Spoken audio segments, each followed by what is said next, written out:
10 ans après le conservatoire, l'ancien hôpital achève sa reconversion. Le théâtre Saint-Louis se dresse aujourd'hui fièrement le long de l'avenue des Cordeliers.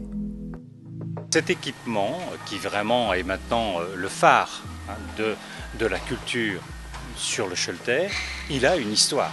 C'est 17 ans de travail pendant lesquels on a fait en sorte qu'il y ait ce public, qu'il y ait un appétit de culture, de formation, des habitudes de partage. Et tout ce travail-là porte ses fruits, on le voit. Nouvelle réalisation d'envergure portée par la communauté d'agglomération du Choletais, cet équipement a vocation, comme Glycéo dans le domaine du sport et des loisirs, à rayonner sur tout un bassin de vie. Bien, le vieux théâtre qui était Place Travaux, évidemment, n'était plus du tout à l'échelle de ce bassin de population, ce bassin de vie de plus de 200 000 habitants, et n'était plus non plus à la hauteur des attentes du public.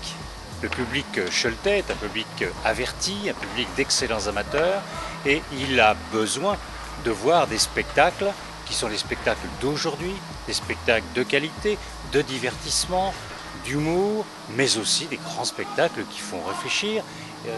Il fallait vraiment faire quelque chose de neuf, un grand théâtre, un beau théâtre, dans lequel toute la communauté d'agglomération puisse trouver une identification. Le théâtre Saint-Louis disposera de 851 places, dont 18 réservées aux personnes à mobilité réduite, tout en garantissant une grande proximité entre les spectateurs et les artistes. Alors, c'est une des gageures réalisée par l'équipe d'architectes qui a réussi cette prouesse. D'ailleurs, on peut le constater ici, quand on est sur cette scène, d'avoir une proximité avec le public que beaucoup de salles nous envient d'ailleurs, parce que nous avons certes une grande jauge, mais encore une fois, le travail architectural autour de cette jauge a fait que nous sommes dans une dimension humaine et dans un rapport humain entre l'artiste qui sera sur scène et le spectateur, même celui qui sera à 25 mètres au dernier rang des parterres. En termes d'urbanisme, ce projet permet de réhabiliter un imposant bâtiment en déshérence en plein cœur de ville, l'ancien hôpital.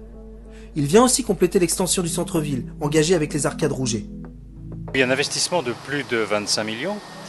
Un investissement qui a permis aussi de faire travailler beaucoup d'entreprises locales, c'est important de le souligner, dans un contexte effectivement économique pas forcément très porteur. Néanmoins, c'est la volonté des élus, c'est la volonté du territoire de montrer qu'ici, nous sommes dans une dynamique de développement et que nous croyons en l'avenir. Autour de ce pôle culturel désormais accompli, la ville a repensé l'ensemble des circulations et le traitement esthétique des voiries. On privilégie d'abord les déplacements doux, c'est-à-dire qu'on crée dans le sens sortant vers la place Mauriac une voie spécifique à la fois utilisée par les bus et les vélos, et de l'autre côté une voie entrante uniquement, mais avec un sentier piste cyclable le long de la Moine, de façon à ce que ce soit vraiment sympathique et agréable de pouvoir circuler à vélo à l'intérieur de Cholet. Et puis ensuite, nous ferons la partie qui reste pour rejoindre le centre-ville, puisqu'en fait c'est un projet dans sa globalité.